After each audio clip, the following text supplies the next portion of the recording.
story of a farmer, and this is traditionally what we would call the parable of the sower. It's one of the more famous parables or teachings of Jesus. And it's a parable, it's a story that's all about soil. It's all about dirt, really. And it's all about dirt and the necessary conditions for a seed to grow. What Jesus goes on to teach us is really that this isn't a parable about soil. It's a parable about our hearts. And so when we talk about the soil, really we're talking about the necessary conditions for our spiritual life to grow and to thrive. For our spiritual life to grow and to thrive. And so Jesus tells this story of a farmer who goes out and he's going to plant his seed. And so he sows this seed in 4 different kinds of soil. And these 4 different kinds of soil represent the condition of our heart to receive the Word of God in our life. We talked about how Jesus' description of these soils helps us to understand the hard heart, the shallow heart, and the cluttered heart. And each of these conditions of our heart prevent the Word of God from taking root in our lives and bearing fruit. But the good soil is the heart that is receptive and open to the Word of God. And it produces a harvest that is 30-fold, 60-fold, even 100-fold. Jesus tells us. Now, this story, however famous it is kind of an anomaly in the book of Mark. Because the book of Mark primarily tells us about what Jesus did. What did he do here in his time on earth? Mark as an author is far less concerned with the teachings of Jesus than the rest of the gospel writers. Matthew, for example, includes all of these teachings of Jesus that are nowhere to be found in the book of Mark. And so Matthew really focuses on what did Jesus teach? How did he call us to live? Whereas Mark turns this around and he focuses really heavily on what Jesus did here during his time on earth. And today is the epitome of Mark's focus in his gospel. We're going to be looking at Mark chapter 5. And this chapter consists of 3 stories. 3 stories. And we could spend a week, really, we could spend more than 1 week on each one of these stories because they're amazing, they're fantastic. They tell us these remarkable things about who Jesus is. But here, when they're read all as a whole, and we're going to take a look at all 3 stories today, when they're read as a whole, they teach us something that is incredibly, incredibly valuable. So here, Mark is honing in on a very specific theme for us. He wants us to see Jesus' authority and power to bring about restoration and healing in the lives of everyday people. Mark wants to demonstrate for us Jesus' authority and power over the things of this world, over sickness, over death, over the spiritual powers that exist. Now, one of the things that my wife and I have enjoyed the most since she and I got married is getting the opportunity to partner with couples as they walk through the engagement season. And it's the engagement season in particular. I think it's the greatest thing in the world. I think it's so much fun because there's so much anticipation about the engagement season. It's all about planning a wedding. It's starting to envision what your guys' life is going to look like with this other person. There are so many things to look forward to, but the most valuable part of the engagement season, in my view, is what is traditionally called premarital counseling. Premarital counseling. Now, premarital counseling can sound like this big, terrifying, scary thing, but it really isn't. It is simply helping couples build a foundation in their relationship that will make the difficult parts of marriage easier. So you're building the foundational skills during your engagement that will make the difficult parts that are inevitable in every marriage easier. Now, Taylor and I are currently meeting with a couple, and we're walking through premarital counseling with them. And as a result, a lot of my mental space recently has been taken up with thinking about relationships, relationship dynamics. How do you build successful relationships? And over the past week, really, I've been primarily thinking about what it takes to build trust in a relationship. What are the key ingredients to build trust within a relationship? Now, trust is something that is absolutely crucial to any relationship. Without it, every relationship will fail. And trust is really, you could say, it's the currency in a relationship. It's the currency. Without trust, nothing meaningful is exchanged between two people. And trust is really unique because it's something that's built over an entire lifetime, but at the same moment can be lost in an instant. It's something that is built really, really slowly over the lifetime of a relationship, but is lost with a moment, it's lost with a word, and it's lost with a decision. And so there's a lot of weight that goes into how we build trust within a relationship, which begs the question, well, how do you build trust? How do you build trust? Well, psychologists and counselors say all different sorts of things. Some of them say there are 4 key ingredients. Some say 6, some say 8, some say 10. For me, in reading all of those things and talking to couples and being married myself, it boils down to 2 key ingredients. It boils down to 2 key ingredients, and those are actions and they are words. So very, very simple. Trust is built by actions and words. We build trust by being honest and open with our words, in the way that we communicate with another person, and we back those words up with consistent everyday action. Both pieces are integrally important, but you need to both be able to express, through words, trust, and you also need to be able to back up those words with these ordinary everyday actions so that somebody can believe what you're saying to them. Now, we build trust in these 2 ways. Let me just give you an example. If I were to say to my wife, Taylor, that I love her and that I will choose her every day for the rest of my life, which I do. I love her and I will choose her for every day for the rest of my life. But if my actions do not back up those words, that I love her and that I choose her every day in our marriage, then trust is lost in our marital relationship. And trust is very, very slowly built back over a lifetime together. And here's ultimately, I think, the thing about trust. And I'm going to use an old adage here, but I do believe that it's true. Actions speak louder than words. We can say anything that we want in a relationship, but without the action piece of that, trust will not be built. And that trust dynamic plays out in every relationship. I'm primarily talking about like a romantic relationship, a dating relationship, but this plays out in our families. It plays out with our friends. It plays out with our coworkers. It plays out inside of our churches. All of these relationships that we form require trust, you name it. And this works out in quite frankly, positive and negative ways all the time in our life. We celebrate these moments where you trust somebody in a friendship, and that trust is reciprocated with faithfulness to you, right? When you trust somebody with something that's going on inside of your heart, something that you're really struggling with, and they are faithful to keep that confidential, to continue to care for you in the midst of that, beautiful, deep, meaningful friendship is built in that place. But all of us also hold on to memories of moments where our trust has been broken by people that we really, really care about.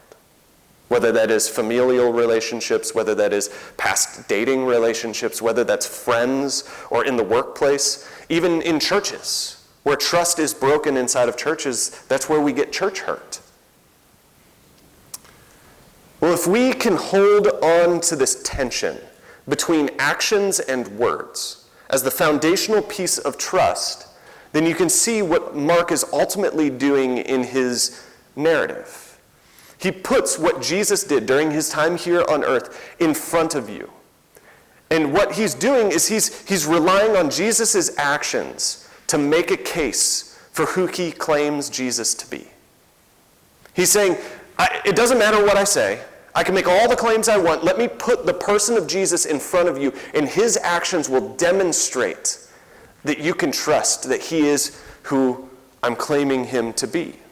When we see these actions, we then come to a personal knowledge and trust of what Jesus came to do here in his life on earth. And Mark really uses this adage as he constructs his gospel. Actions speak louder than words. Very simply, if you look at the book of Mark, you come to see that Jesus' actions demonstrate his identity as the Messiah, the Son of God. Mark claims that in Mark chapter 1, verse 1, the beginning of the gospel of Jesus Christ, the Son of God. And over and over and over again, he's going to put these moments in front of us. And we will progressively come to see Jesus' actions demonstrate this identity for us more and more. Now, last week when we left off, Jesus was teaching beside the Sea of Galilee. And at the beginning of Mark chapter 5, Jesus then sails across the sea to the other side. Now, in the Sea of Galilee, one half of it, literally split it right down the middle. Just make it a circle. It's kind of like a teardrop shape, but you could just make it a circle. You split it down the middle. One side is where all of the Jewish people live. This is historically Israel. Now, on the other side of the Sea of Galilee are where Gentiles live, so people who are non-ethnic Jews. And so he sails across the Sea of Galilee to the other side, and we're told that this is the land of the Gerasenes. Now, the Gerasenes, it's been debated who they actually were and what this is talking about, but the massively significant part is that Jesus is now going into a place where there are Gentiles. He's not going to the Jewish people here in this moment. And here we're told that he's greeted by a man with an unclean spirit. And we're told that this man was so strong that nothing that people could do would subdue him. He lived amongst the tombs, and it said that every time they tried to bind him, he would break the chains. And that every day he would then, every night, it actually says that he would scream and he would self-harm. And nothing that anyone could do could keep him from doing this. But we're told that when Jesus sees him, he begs him not to torment him because Jesus was commanding this unclean spirit to come out of him. So Jesus comes up to the man and he asks him, "What is your name?" And he says, "My name is Legion, because we are many." The unclean spirit then begs Jesus to not cast them out, but to send them into this herd of pigs that were feeding on a hillside. And so Jesus gives them permission. They leave this man. They enter all of these pigs, and the pigs immediately then take off and they run off the cliff to their own death. And so there are then these like sheep herders who are watching, who've just like watched this whole thing unfold around them. They go, that was really, really weird. And so they run back to town, and they tell all of their buddies about it. Like, you're never going to believe what I just saw. There was this guy, he was talking to this demoniac, and you're just not going to believe it. You have to come see him. So all of these people come out of town. They come out to the countryside to see Jesus. And they saw that the man who was demon-possessed is now sitting at Jesus' feet. And it says that he was clothed and that he was in his right mind. And it says that all of these people who came to see this were afraid of Jesus. And they ask him to then leave. It actually says that they plead with Jesus to leave, to go, to sail away, to get in his boat and to go to someplace else. So in Mark chapter 5, verse 18, it says, "As he was getting into the boat, the man who had been possessed with demons begged him that he might go with him. And he did not permit him, but said to him, 'Go home to your friends and tell them how much the Lord has done for you, and how he has had mercy on you.' And he went away and began to proclaim in the Decapolis how much Jesus had done for him, and everyone marveled." Now at this point in the story, there's a pretty dramatic scene change. Jesus gets back into the boat, and he sails now from the Gentile side back over to the Jewish side.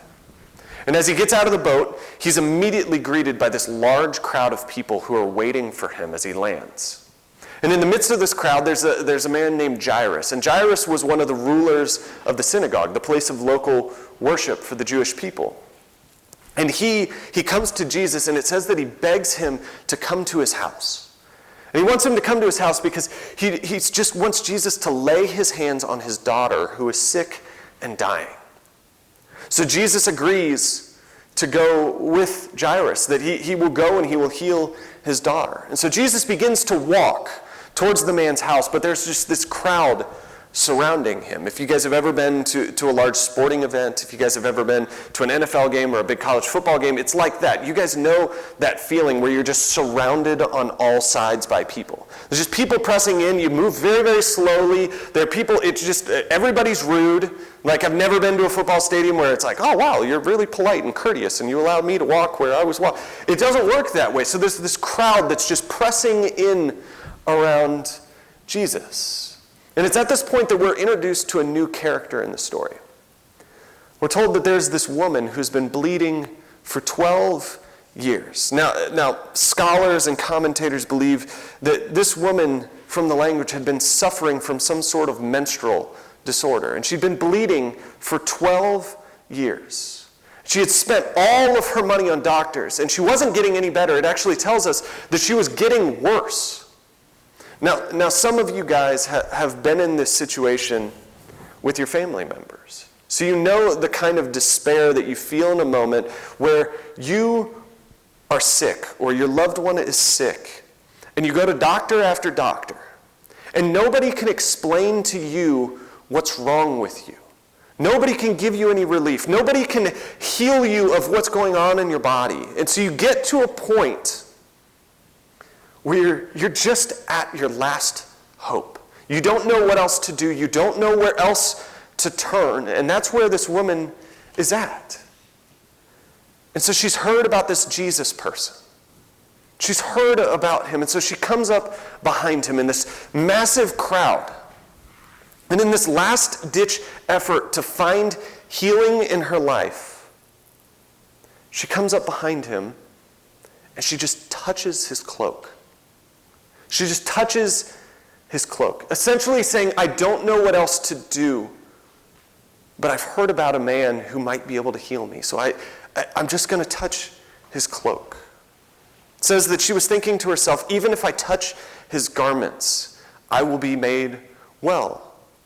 And Mark tells us that at that moment, she was healed, that she could feel inside of her that she had been healed and that she had stopped bleeding at that moment.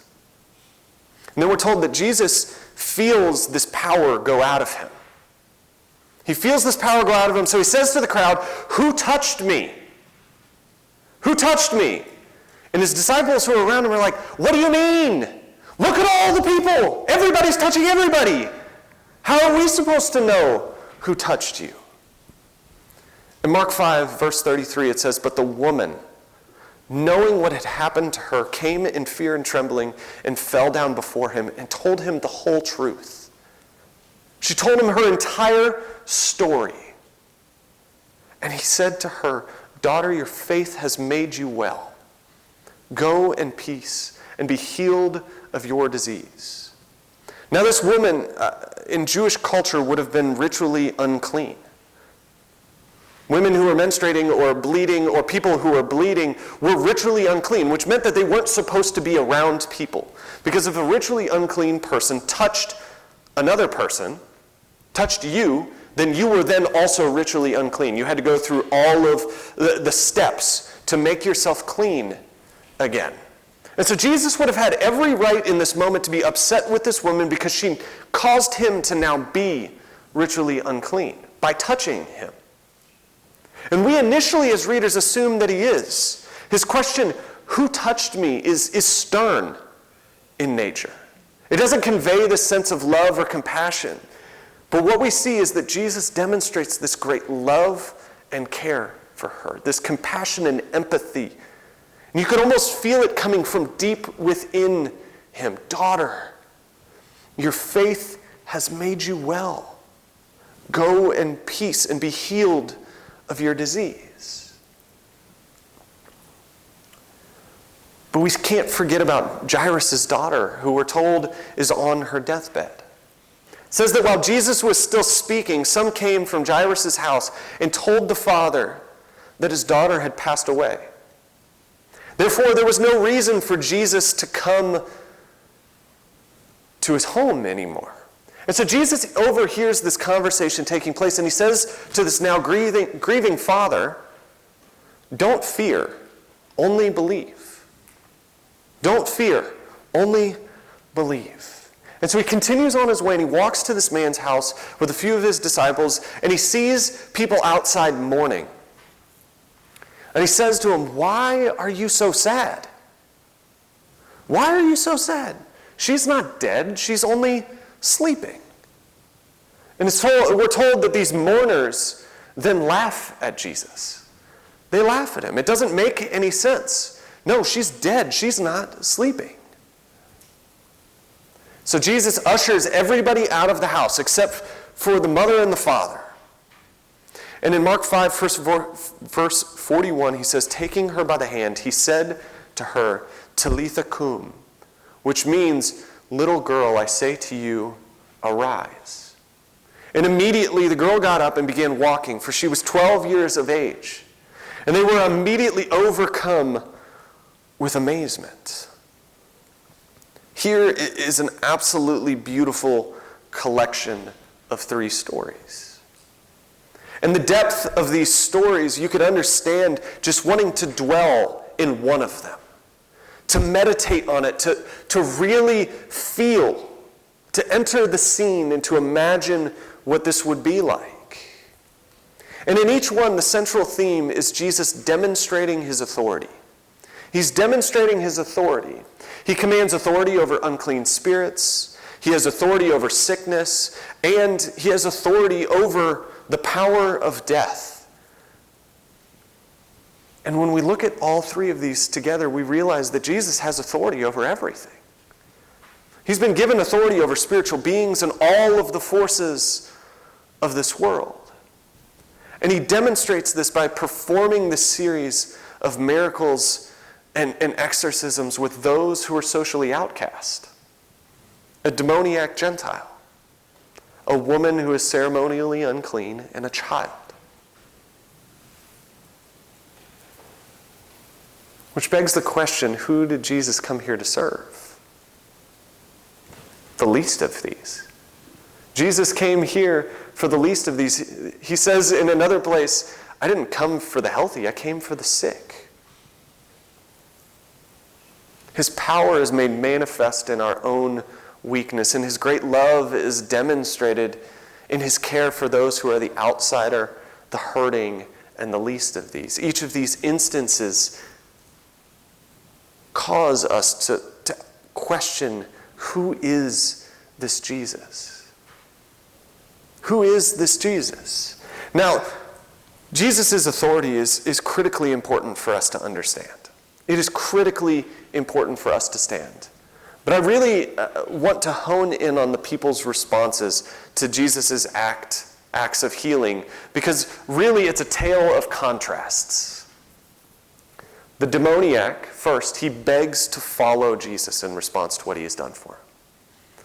The woman is told that it is her profound faith that has made her well. And these parents are overcome with amazement that they have received the life of their daughter back. And these are profound reactions to profound miracles done in the lives of these people. And these are contrasted with other characters in the story. The other people, when they saw that the demoniac had been healed, begged Jesus to leave. They pleaded with him to go as far away from them as he could possibly go. They didn't want anything to do with Jesus. They were actually afraid of him. See the people outside of Jairus' house mourning, thinking that Jesus couldn't possibly resurrect the dead. And so they laugh at him when he says that she's not actually dead. And all week, I've been asking myself this question as I've read these stories. When I have a loved one who is sick in my life, when I have a medical issue that's going on that doctors just can't manage to figure out, when I've lost someone that I deeply love and care about, when there are spiritual forces that just want to overwhelm all of the hope that is in my life, Do I believe that Jesus can really bring healing and rescue in those areas of my life? Do I believe that Jesus has authority over these things? That Jesus is actually greater than the things of this world, than my hardship, than my sickness, than the death of a loved one, than my own doubt that's going on, the spiritual warfare that I'm experiencing in my life? Is Jesus bigger than those things? C.S. Lewis famously wrote in his book, Mere Christianity, that we all have to answer the question of who we say Jesus is. And he says that there are three options for us in answering that question. The first is that Jesus is a liar. Second is that Jesus is a lunatic. And the third is that Jesus is Lord. So Jesus is either a liar, meaning that he claims to be the Messiah, the Son of God, but that is just simply untrue. That he's just leading people on. He might be a great moral teacher, but there is no way that he is God. Or he's a lunatic, which means that he's a person who is mentally unwell. He's living in a fantasy land of his own creation because he believes something that he truly can't possibly be. Or, finally, Jesus is Lord. And this is the Jesus that Mark wants to introduce us to here in these stories. This Messiah who came to save us all, to restore us back to right relationship with the Creator God. The Son of God who has authority over spiritual powers and all of the things here in this earth, including sickness and death. Jesus is Lord. And he is greater than all of these things. C.S. Lewis in Mere Christianity says it in this way: I'm trying here to prevent anyone from saying the really foolish thing that people often say about him. I am ready to accept Jesus as a great moral teacher, but I don't accept his claim to be God. This is one thing that we must not say. A man who is merely a man and said the sort of things that Jesus said would not be a great moral teacher. He would either be a lunatic on the level with a man who says he is a poached egg, or he would be the devil of hell. You must make your choice. Either this man was and is the Son of God, or else a madman or something worse. You can shut him up for a fool. You can spit at him and kill him as a demon, or you can fall at his feet and call him Lord and God. But let us not come with any patronizing nonsense about his being a great human teacher. He has not left that